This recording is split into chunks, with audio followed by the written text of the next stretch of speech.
इस वक्त दुनिया की नजरें मिडिल ईस्ट पर टिकी हैं, जहां तबाही का सायरन 24 घंटे से बज रहा है।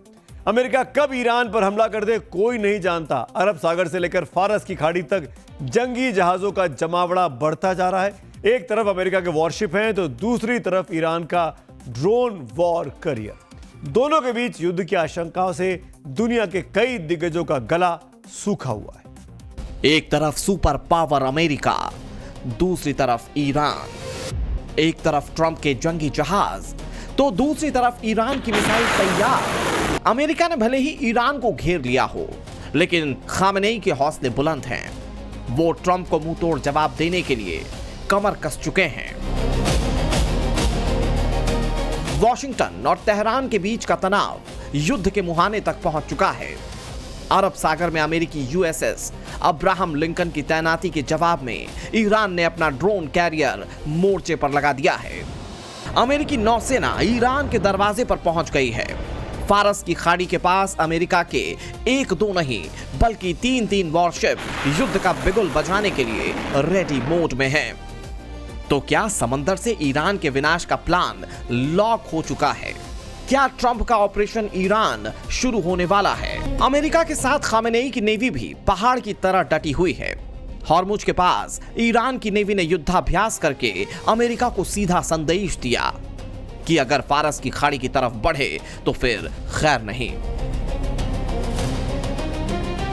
हॉर्मुज के पास ईरान का Shahid Bagheri drone carrier America को सीधे आंखें दिखा रहा है। खामेनेई ने भी ट्रंप को सीधे वार्निंग देते हुए कहा कि अगर ईरान पर हमला हुआ तो यह सिर्फ 2 देशों तक सीमित नहीं रहेगा।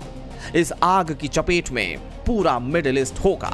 ईरान और अमेरिका के बीच अगर युद्ध की ज्वाला भड़की तो जाहिर है आग कई देशों में लगेगी, क्योंकि एक तरफ मिडिल ईस्ट के कई देश ईरान के साथ खड़े हैं तो दूसरी तरफ इजराइल और नाटो के कई देश अमेरिका का हौसला बढ़ा रहे हैं। दोनों देशों के बीच युद्ध की आहट ने मिडिल ईस्ट में खतरे का सायरन बजा दिया है।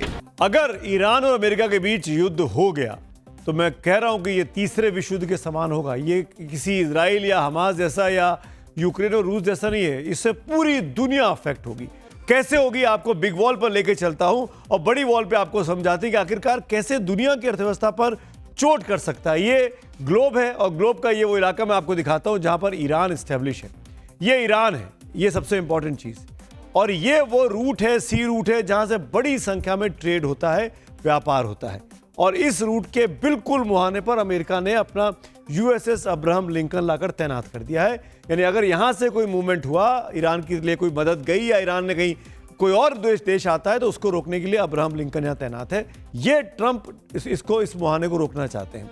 अब ये ईरान है, ईरान की पूरी सीमा है, ये फारस की खाड़ी है, और ये ईरान का यहाँ पे ड्रोन कैरियर है शाहिद बघेरी जो तैयार खड़ा है। ये बहुत ही क्रिटिकल पॉइंट पर है। अगर अब्राहम लिंकन ने यहाँ से कोई हरकत करने की कोशिश की, ईरान पे हमला करने की कोशिश की, तो ये जो ड्रोन कैरियर है इसके निशाने पर अब्राहम लिंकन है, जो कि दुनिया का पूरा एक छोटा युद्ध क्षेत्र इसको आप कह रहे हैं, बहुत सबसे अधिक ताकतवर इसको आप कह सकते हैं कि कैरियर है। हार्मुज जल बीच में है और ये बहुत ही क्रिटिकल पॉइंट है दुबई के बिल्कुल मुहाने पर, ईरान के नीचे। और यहीं पे ये पूरी लड़ाई का केंद्र इस वक्त बना हुआ है। और समझ लीजिए जब दुनिया के बड़े बड़े मुल्क यहाँ पर हों और जिनकी अर्थव्यवस्था यहाँ से चलती हो, यहाँ से बड़ी संख्या में तेल का आयात होता हो, निर्यात होता हो, तो आप मान के चलिए कि तनाव इतना बढ़ जाएगा कि कोई सोच नहीं सकता कि आखिरकार लड़ाई अगर शुरू हो गई तो फिर थमेगी कैसे। दुनिया सोच रही होगी कि ईरान को निपटाना अमेरिका के लिए चुटकी का खेल है, लेकिन ट्रंप जानते हैं कि ईरान इतना कमजोर नहीं है जितना उसको समझा जा रहा है। और जिस डर से ट्रंप सहमे हुए हैं वो है खामेनेई की मिसाइल पावर, जो अमेरिका जैसे शक्तिशाली देशों पर भी किसी भी वक्त भारी पड़ सकती है। खामेनेई के सिर पर खून सवार। अमेरिका भले ही दुनिया का सबसे ताकतवर मुल्क हो, लेकिन ईरान की मिसाइल पावर देखकर उसके पसीने भी छूट रहे हैं। ईरान को मिसाइलों का किंग कहा जाता है। खामेनेई के पास 3000 से ज्यादा बैलिस्टिक मिसाइलों का जखीरा है।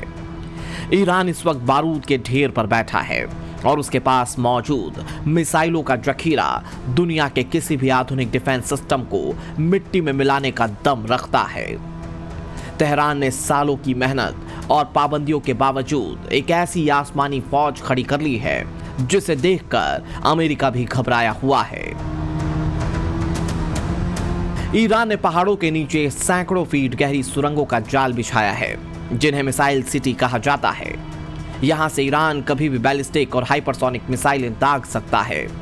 इन ठिकानों पर किसी भी हवाई हमले या बंकर बस्टर बम का कोई असर नहीं होता। यहां इस वक्त ईरान ने अपनी मिसाइलों को एक्टिव कर दिया है। ईरान के पास ऐसी मिसाइलें हैं जिनकी स्पीड आवाज की रफ्तार से 15 गुना ज्यादा है और हवा में ये अपनी दिशा बदल सकती हैं। पिछली वजह है कि ट्रंप धमकी तो देते हैं, लेकिन जब मारने की बारी आती है तो फिर एक और धमकी देकर काम चला लेते हैं, क्योंकि ट्रंप को पता है कि ईरान को छेड़ने का मतलब है मधुमक्खी के छत्ते में हाथ डालना। ट्रंप अपनी सैनिक ताकत के जरिए अपनी दादागिरी ईरान पर दिखाने पहुंचे, अपनी ताकत का एहसास कराने वहां पहुंचे, लेकिन हिंदुस्तान में पीएम मोदी ने कूटनीति से ट्रंप को झुका दिया। टैरिफ के मुद्दे पर ट्रंप ने सरेंडर क्या किया, वर्ल्ड ऑर्डर बदल गया है। जो ट्रंप कल तक भारत पर टैरिफ लगाने की धमकी दे रहे थे, वही ट्रंप आज बैकफुट पर दिखाई दे रहे, क्योंकि भारत ने यूरोपियन यूनियन के साथ इतनी बड़ी डील की जिसको मदर ऑफ ऑल डील्स कहा गया। अमेरिका को समझ में आ गया कि भारत अगर उसने छिटका तो उसका बड़ा नुकसान कर देगा।